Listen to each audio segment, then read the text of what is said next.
Hello, everybody, and welcome to 16th episode of Emotional Intelligence, your greatest asset and key to success. Today, our topic is grief, and it's a tough subject for a lot of people. There's a lot of grieving going on around Mother's Day and Father's Day, and in general, there's a lot of grieving going on for the life that we wish we had, or the life we didn't have, or things that we've lost. It doesn't matter if it's a pet, a parent, a friend, or, a way of life. So today I have brought on a guest. Her name is Jenn Berger. She is a PQ coach. And so, hello, Jenn. Thanks for Hi. being here. Hi, Jamie. Thanks for having me. Yes, it's wonderful. And Jenn and I met on the PQ app. And when I was reaching out for podcast guests, she answered right away and we connected and clicked. So it's so wonderful to have a new friend. And just let me just read a little bit about Jenn so our viewers and listeners can learn about her. So she is a PQ coach and she specializes in burnout and mental fitness. Her coaching journey began 10 years ago after recovering from trauma and addiction. She spent 7 years coaching at a residential trauma and substance recovery center where she lived on site to continue helping clients after hours. This inspired her research into burnout, which gave birth to her current program, From Burnout to Brilliance. And in 2021, she founded Silver Wheel Coaching LLC and she joined the Positive Intelligence community, which amplified the impact of her burnout coaching. So she works with burnt out, exhausted women who are ready to face life's challenges with grace and ease. And as someone who has run several small companies, Jenn has a special passion for working with small business owners, their burnout, and other people, employees and their burnt out situation. And also on their bottom line as their healing resuscitates their business. And she works with businesses again to support employees who are experiencing burnout. And if you've done any social media or watched any TV or read the news, you know that burnout has become a really huge problem. And this is Mental Illness Awareness Month. So it's especially important to talk about some of these difficulties because when you're burnt out, you're not functioning at the highest level you can. And there was a phenomenon called quiet quitting. And I think part of that was about burnout. So Jenn is from Colorado. As a child, she split her time between Maryland and Colorado, so she has a passion for both oceans and mountains. Her current roommates are two kitty cats, whom you will see if you have a session with her. They are part of the whole healing process for her because animals and nature provide a lot of grounding for healing, and I think that is so wonderful. And she's also in the process of using permaculture techniques to rehabilitate a field that was nothing but weeds for 6 decades. And she's changing it into a foraging field filled with Colorado native plants to support the local wildlife. So, Jenn, as all my guests are, you are a multi talented person. And thank you for being here. Absolutely.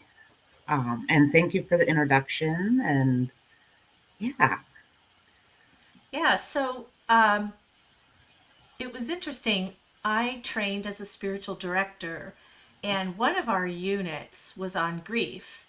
And we met for 2 years every week for 3 hours. And so we had to cover a lot of territory, and we didn't really get to touch on grief a lot. But I've also done a lot of trauma work where we touched a lot on grief.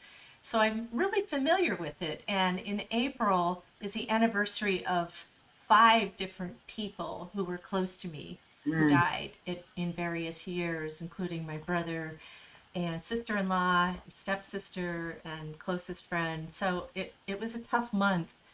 But one thing I learned about the people who presented on grief lost a daughter, mm, and they got that dreaded phone call late at night, the dreaded knock on the door.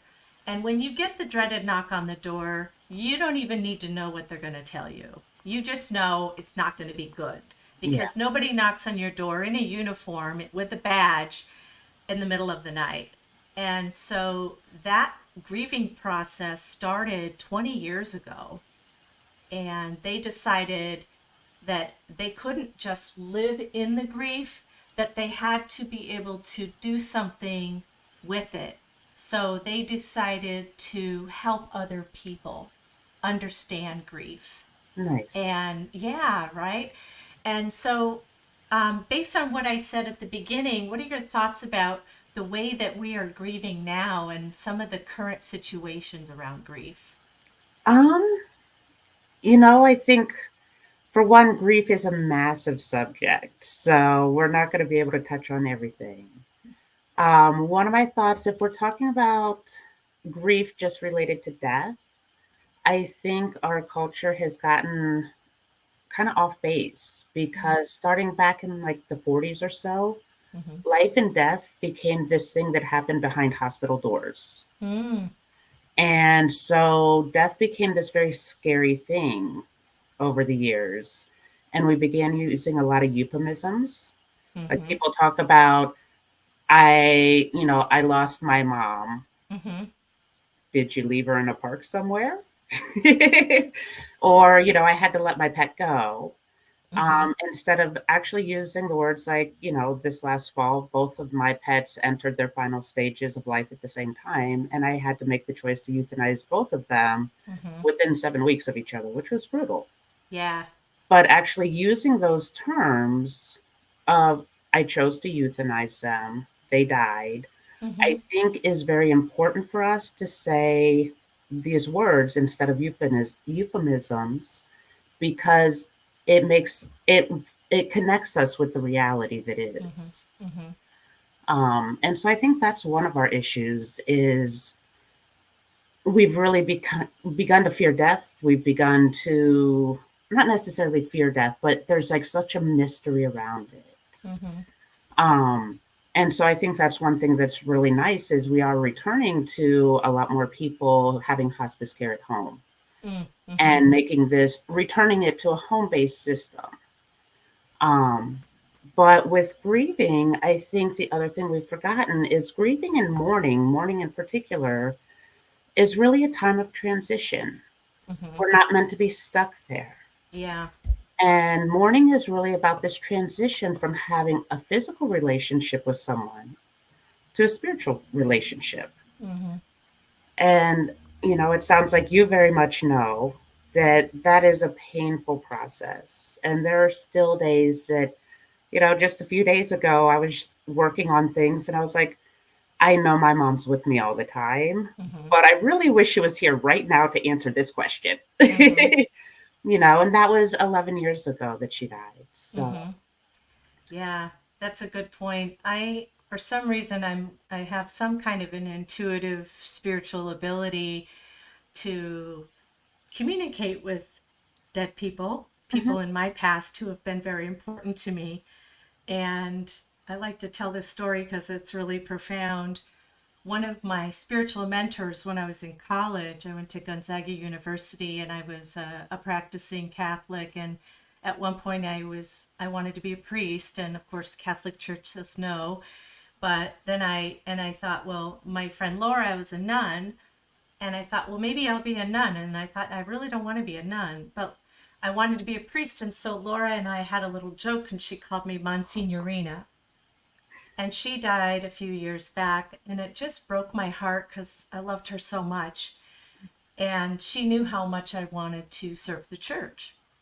And one night during spiritual direction class, actually she appeared twice. Excuse me. One night she appeared sitting next to me and she was just smiling. She was just happy because she knew that I was right where I needed to be. And then another night I was not paying attention. It was on Zoom. And as sometimes we do on Zoom, we start multitasking. And she came in and stop it and pay attention. And I said, okay.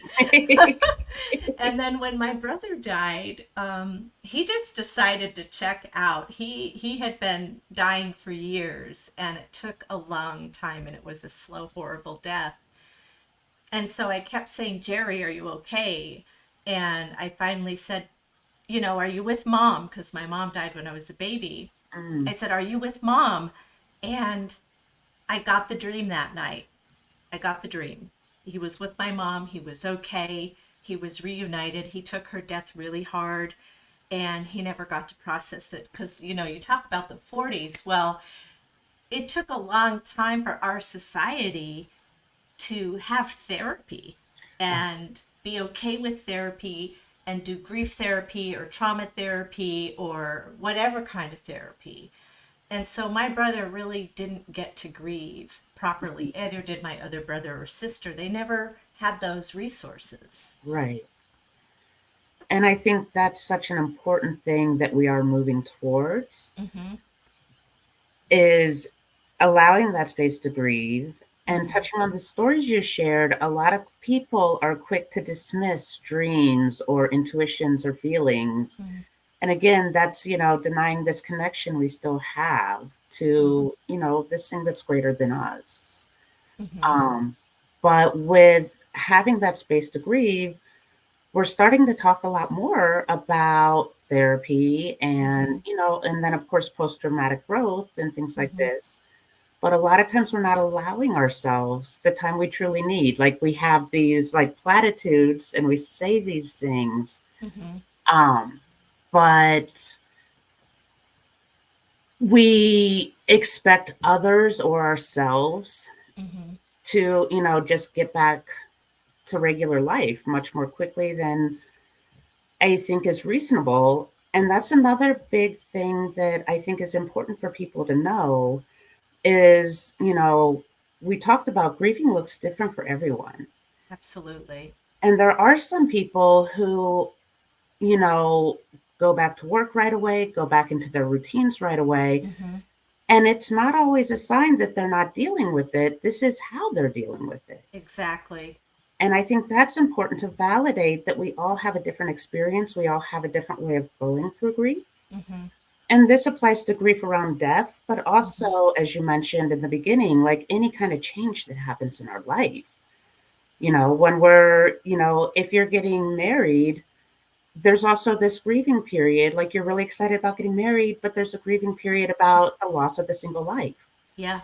If you've been trying to have a child for a lot of years and you finally get pregnant, Mm-hmm. I've known several women who, about 6 months in, they found themselves completely emotional and they're like, what's wrong? Why am I so sad? Well, Mm-hmm. you're giving up your nights of sleep. Everything in your life is about to change. And so even positive changes can have Mm-hmm. grief. Yeah. Um, Yeah. So I want to just stop you for a uh-huh, second because I want to talk about transitions. yeah, And I've mentioned this book many times on this podcast because it was so powerful. It's called Transitions by William Bridges. It's in a 25th edition, which tells you how important this book has been to people. But it starts with an ending and then a exactly. middle and then a beginning. So if you're kind of stuck, like you said, stuck grief, you're Hmm. stuck in that place and you can't move forward. It's almost like you've got your feet tied into cement, and that becomes a real problem because you said grief is individual and grief is so complex. It isn't like there's one way to grieve. There aren't, stage one, stage two, stage three, stage four, stage five, as has been written about and researched. People are now discovering that it's kind of like a cow path. It kind of goes this way and that way.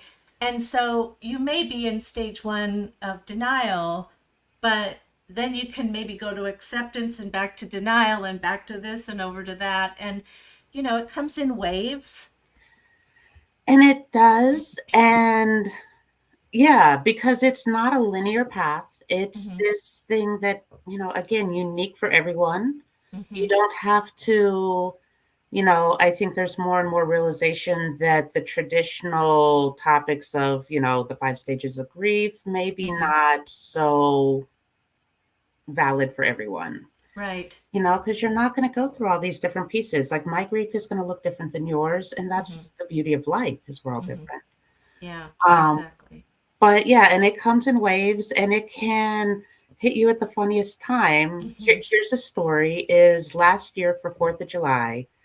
Again, because I was raised between Maryland and Colorado. When Mm-hmm. I was in Maryland for Fourth of July, we'd go down to the bay and watch the fireworks go off over the bay. Mm-hmm. And other times we'd stay home and we'd watch on TV the Capitol fireworks, Oh, yeah. because we were right outside DC.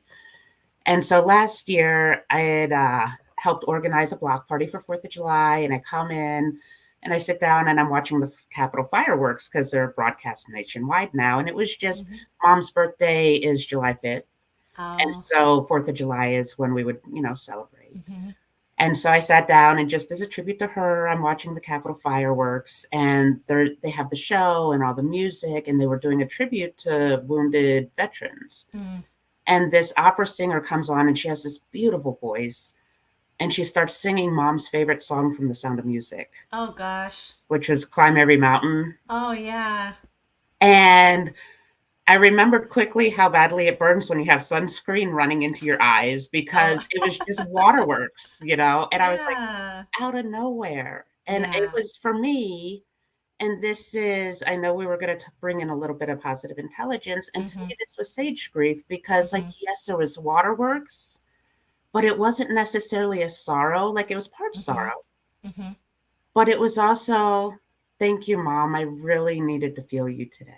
Yeah, absolutely. I'm so glad, like, because of all the random songs, that's not a Mm-hmm. song you would think of for a 4th of July Mm-hmm. celebration. Yeah. Um, and so, yeah, so it can come at any time, 10 years Right. later. Yep. Oh, yeah. It's interesting.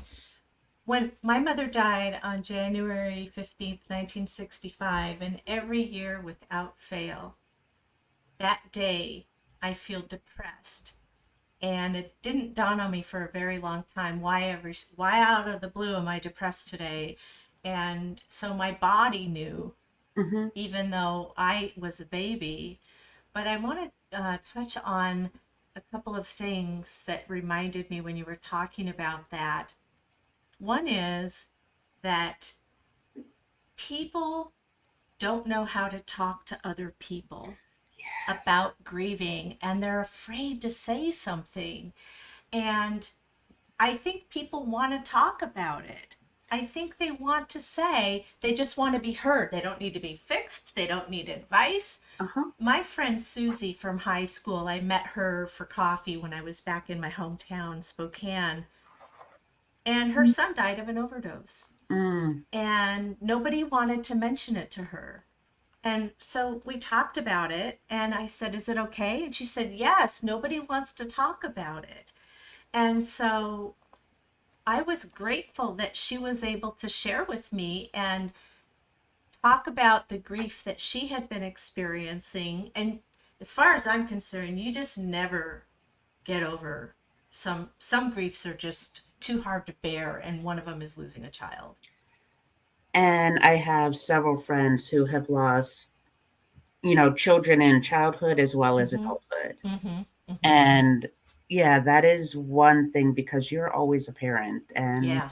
Right. that is one of the ones that's very brutal. And Mhm. sometimes that's where I've seen people really come up with, truly amazing foundations or programs like you were Mhm. talking about earlier, is Mhm. doing something good with it. Yeah. Um, Yeah. and for your friend, I think that goes back into some of what I was talking about with death and everything becoming Mhm. taboo. Mhm. And there's also some deaths that are considered very taboo, like if it's an overdose or if Yeah. it's, suicide or anything Yeah. like that, that becomes taboo in some people's minds. And one thing I've found working with clients is Mhm. what they tend to love to do is, let me talk about who this person was. Yes. Because, and even in, Mhm. like when my mom died, it was, similar to your brother, where it was long drawn out, it was not Mhm. pretty.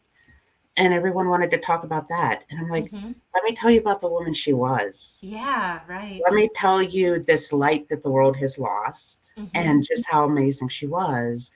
And I think that's especially important for people, especially parents who have lost kids, but Mm-hmm. anyone Mm-hmm. who's is, even if the person was 100 years old, talk Mm-hmm. about like the brilliance they brought to this world because we all bring our unique brilliance. Yeah. Yeah. Um, and I think that kind of helps us move through Mm-hmm. because when you talked earlier about being stuck in grief, I think that's because when mom died, Mm-hmm. like my addiction, my eating disorder just went off the rails. Mm-hmm. Luckily, I got help shortly after, and Mm-hmm. I'm obviously in a very different place now. Um, but I got stuck in it because I Yeah. was so focused on what I didn't have, what I Right. lost, and the Yeah. pain. Yeah. But there was also, and here's just a little side note, because I had helped take, because I had kind of white knuckled sobriety when mom was Mm-hmm. sick. Mm-hmm. And I was, taking care of her, and I had like all her medications memorized, everything like that. Mm-hmm. And so there was also this guilt that a Oh. lot of people are afraid to talk about Mm-hmm. of so many caretakers I know after the person they're taking care of dies, Mm-hmm. there's this relief because Right. not only is that person not suffering, Mm-hmm. but I get my life back. And Mm-hmm. that's another thing that people are just embarrassed to talk about is the relief that they feel, not just for the other being, whether that's a person or an animal, whatever, but the relief they feel for themselves. Mm-hmm. And that Wow. can keep us Yeah. still. I am so glad you brought that up because I experienced that very much when my dad died and my brother. Part of it was you're suffering and I don't want to watch you suffer. And part of it was, okay, I don't have to make that overnight trip or I don't have to get on a plane in an hour. And so yeah, and I felt ashamed. I'm like, oh my gosh, this sounds terrible. But part of it was, but he's in the hospital and he had a stroke and he woke up blind in one eye and my brother couldn't eat, and so all of these things kind of ball up together like a ball of yarn, and it takes a while to unravel that, but every feeling is valid. And Every feeling is valid. everything feeling is valid. And also when you've been, especially if you've been caretaking in any Mm-hmm. sense, is you might feel guilty about the relief for yourself, but then you Mm-hmm. also have this complete loss of routine. Yeah, right, no structure. There's suddenly like this was my day was I got up at Mm-hmm. this time, I did this, I got made sure meds were done by this time. We did, it was so Mm-hmm. structured. And then you're like, now what do I do? Mm-hmm. And I think it's, you know, again, touching on, we talk a lot in our culture about like, yes, therapy is important and, working through Mm-hmm. this is important, but we don't talk about all these different pieces that are the reality of Mm-hmm. grief. Mm-hmm.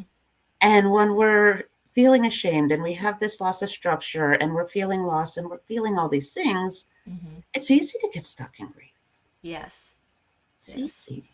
Yeah. It makes me think too, and going back to not talking about it or not allowing other people to process it. I had a couple of miscarriages Mm-hmm. and they were very, very painful. And I was at work and the people around me knew, and they told me to be quiet. They wouldn't talk about it. They wouldn't let me talk about it.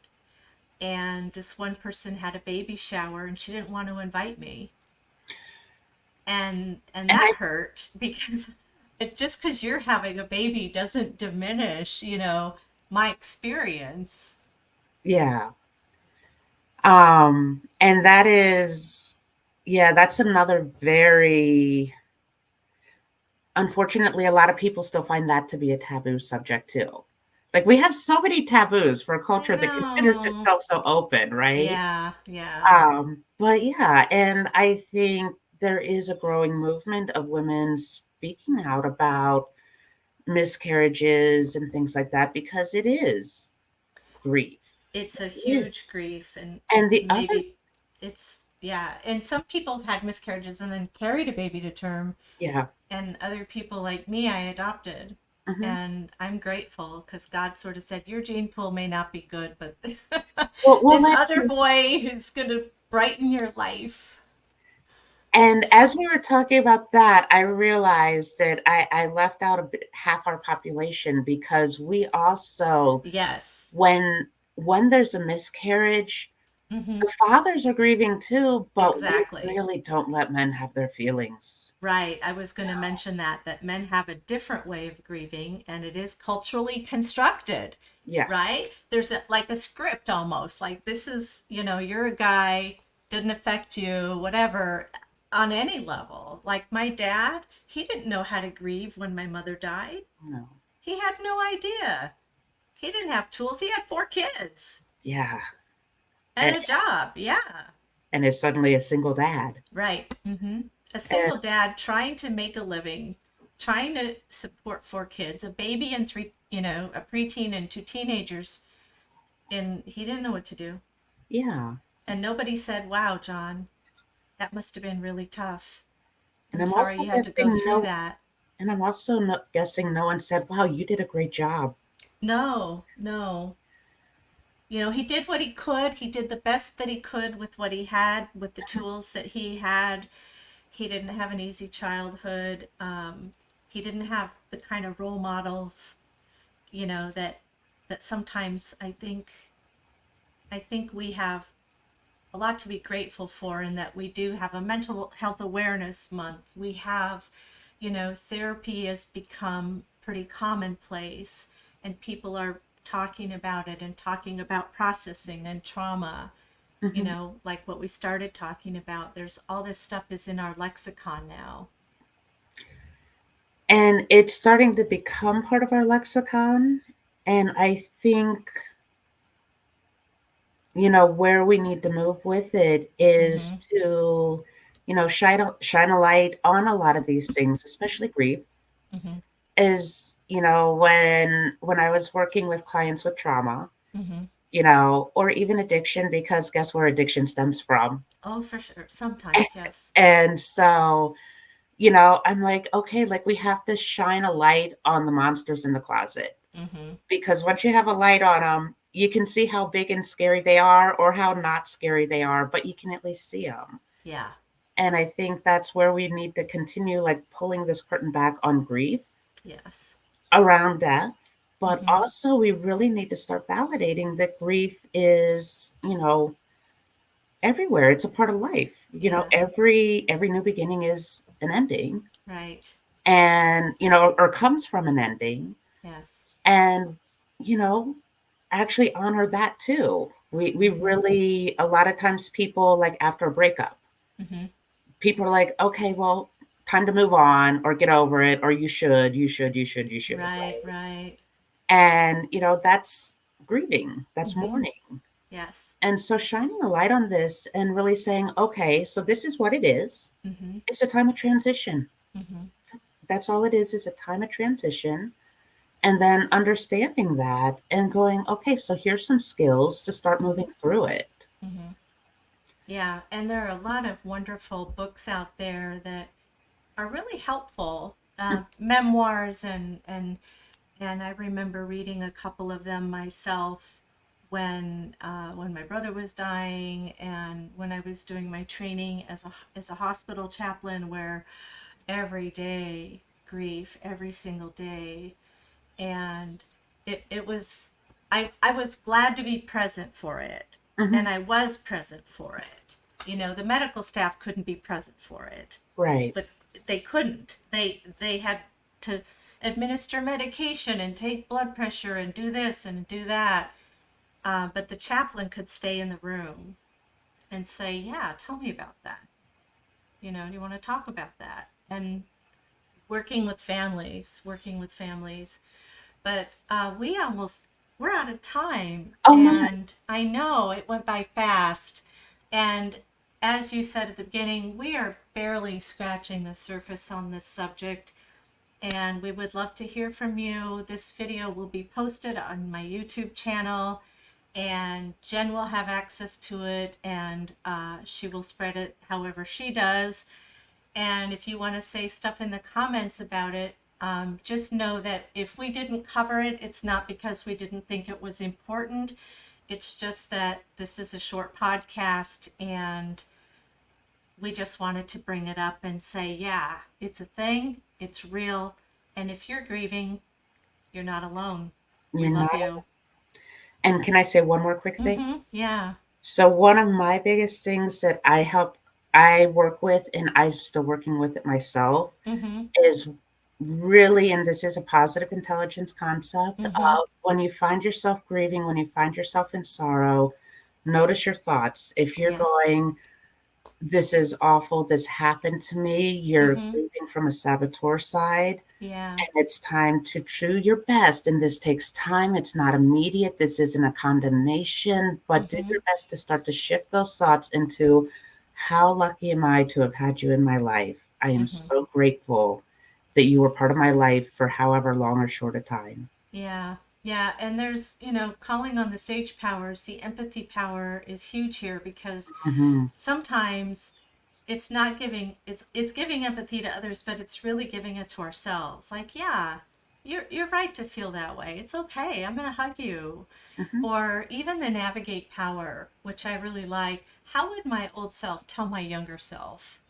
What would you say? Imagine your 80-year-old self telling your 50-year-old self something. I wish I had, or, you know, so I think it is great. I'm glad you brought that up.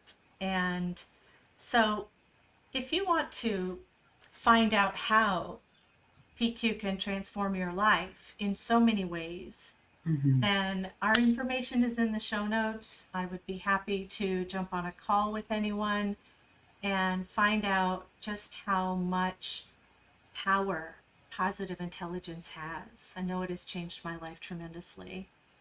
Absolutely. Yeah. And now I want to play a song for you all. So just one moment while I share my screen. And here it is. Share and John Upton. Right.